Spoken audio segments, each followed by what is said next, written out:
பிறந்தது உடல் வழி கலந்தது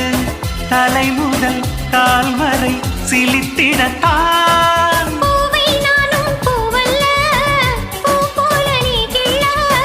எனக்கென